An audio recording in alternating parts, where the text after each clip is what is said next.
आइए आज हम इस लाइव सेशन में बात करते हैं झारखंड को भारत का अगला इको टूरिज्म हब किस तरह से इन्हें बनाया जा सकता है। इसके लिए विजन, जगह और रोड मैप क्या होंगी। झारखंड के पास वही प्राकृतिक और सांस्कृतिक पूंजी है जो कोस्टारिका, भूटान, न्यूजीलैंड जैसे टॉप इको टूरिज्म देशों को दुनिया में पहचान दिलाती है।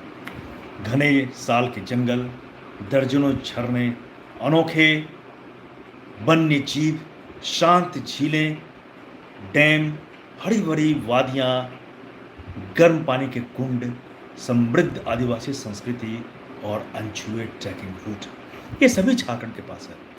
फर्क सिर्फ इतना है कि इनको सही तरीके से जोड़ना, संजाना और विश्व स्तरीय अनुभव में बदलना।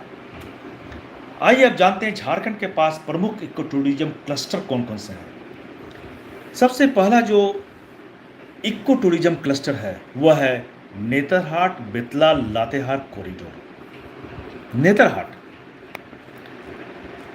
मैग्नोलिया पॉइंट का सनसेट, ठंडी पहाड़ियाँ, पाइन साल के जंगल की ट्रैकिंग। उसके बाद आता है बेतला नेशनल पार्क।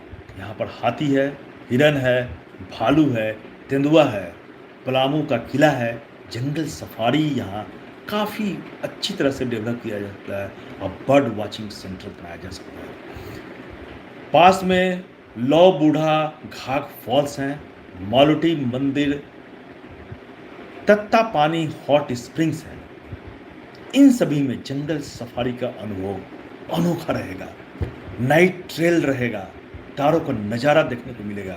इसके लिए ज़रूरत है होम स्टे बनाने की, और होम स्टे के लिए लोगों को सुरक्षित व्यवस्था देना ये बहुत ही आवश्यक है। उसके बाद दूसरा जो टूरिज्म क्लस्टर है वह है रांची खूंटी रामगढ़ वाटरफॉल बेल्ट। यहाँ जो मुख्य झरने हैं वह हुंड्रू, दसम, जूना, हिरनी और पंचघाघ, काफ़ी सुंदर है, वर्ल्ड क्लास का इसमें अनुभव है। और स्थान है टैगोर हिल, काके डैम, रॉक गार्डन और रजरप्पा मंदिर, जो कि इसे वर्ल्ड क्लास बनाती है। और इसमें वाटरफॉल सर्किट और कायाकिंग का एक सिस्टम बनाया जा सकता है। रैपलिंग और लोक संस्कृति की शामें यहाँ पर किस तरह से डेवलप की जाए, इस पर सोचा जा सकता है। उसके बाद तीसरा जो क्लस्टर है पारसनाथ देवघर संथाल परगना। पारसनाथ शिखर जी, ये धार्मिक ट्रैक और पर्वतीय दृश्य अनोखा है, यहाँ वर्ल्ड लेवल का एक्सपीरियंस है इसमें। उसके बाद आता है Deoghar, Chitrakoot hills, Tapovan, ropeway, paragliding के द्वारा इसे वर्ल्ड क्लास हब के रूप में डेवलप किया जा सकता है। उधवा बर्ड सेंचुरी, प्रवासी पक्षी, मसारजोड़ डैम, काफ़ी अच्छे हैं, काफ़ी अच्छा अनुभव यहाँ होगा।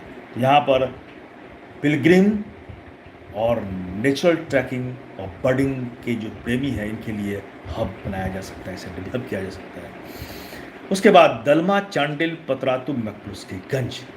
दलमा वाइल्ड लाइफ, हाथियों का प्राकृतिक आवास है यह भी काफ़ी अनोखा है। हाथियों का नज़ारा यहाँ अगर देखने के लिए विशेष व्यवस्था की जाए तो ये किसी भी दुनिया के किसी भी अन्य क्षेत्र से कम नहीं है। चांडिल डैम, बोट क्रूज और सनसेट अच्छी तरह से अगर डेवलप किया जाए तो यह भी वर्ल्ड लेवल का एक्सपीरियंस देता है। पतरातू घाटी हरी भरी ट्राइब के लिए यह काफ़ी शानदार है।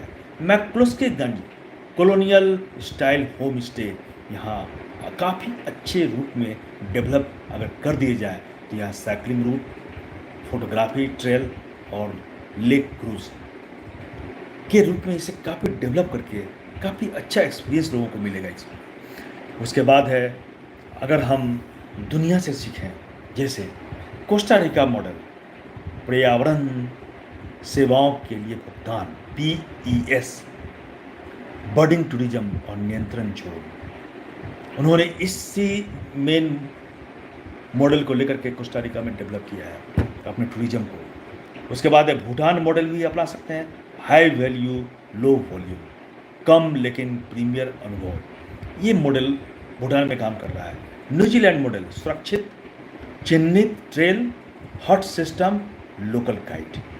लोकल गाइड को अगर ट्रेनिंग करके और इस तरह से हम सुरक्षित और चिन्हित ट्रेल की व्यवस्था करें, हॉट टूरिज्म की व्यवस्था करें, तो काफ़ी अच्छा यहाँ पर डेवलपमेंट हो सकता है। झारखंड में प्रतिदिन सीमित परमिट और ऑनलाइन बुकिंग अगर शुरू कर दिया जाए, इको हट और बायो और बोर्ड वॉक और बायो टॉयलेट की व्यवस्था हो और पर्यटन शुल्क का हिस्सा गांव को मिले, जिससे रोजगार और संरक्षण दोनों के लिए यह उपयोग हो।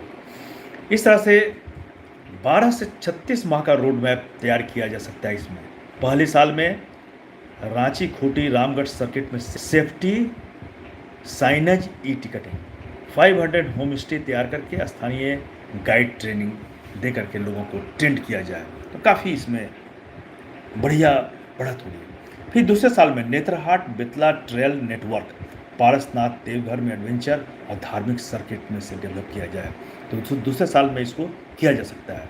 फिर तीसरा साल जो है एकीकृत झार इको ऐप का डेवलपमेंट और global promotion, eco film fest और फोटो वर्डिंग फेस्ट, इन सब को प्रमोट करना, इससे ये ग्लोबल प्रमोशन होगा और दुनिया भर के पर्यटक यहाँ आकर्षित होकर आएंगे। यह मॉडल अगर अपनाया जाए तो यह टिकाऊ होगा। क्यों? इससे गाँव को लाभ होगा। परमिट का हिस्सा ग्राम सभा को दिया जाए। सांस्कृतिक सशक्त आदिवासी नृत्य, हस्तशिल्प, लोकगीत को टूर पैकेज में शामिल होने से काफ़ी अच्छी आमदनी होगी।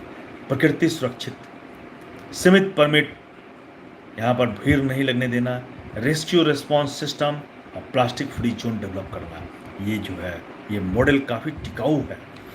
ब्रांड झारखंड पहचान के नारे, land of 1000 falls, forest falls freedom, green heart of India, इस तरह से अगर नारे दिया जाए तो झारखंड एक दुनिया का हब बन सकता है, टूरिज्म हब।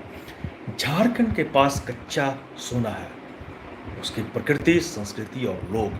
अगर कोस्टा रिका की संरक्षण आधारित अर्थव्यवस्था, भूटान की उच्च गुणवत्ता रणनीति और न्यूजीलैंड की ट्रेल मैनेजमेंट को झारखंडी आत्मा के साथ जोड़ा जाए, तो झारखंड न सिर्फ भारत बल्कि दुनिया का number 1 eco tourism role model बन सकता है। यह टूरिज्म काफ़ी अच्छे हैं, बहुत ही सुहावना और बहुत ही आकर्षित करने वाले हैं। अगर इसे डेवलप किया जाए तो भारत ही नहीं पूरी दुनिया में झारखंड का नंबर 1 स्थान होगा। धन्यवाद।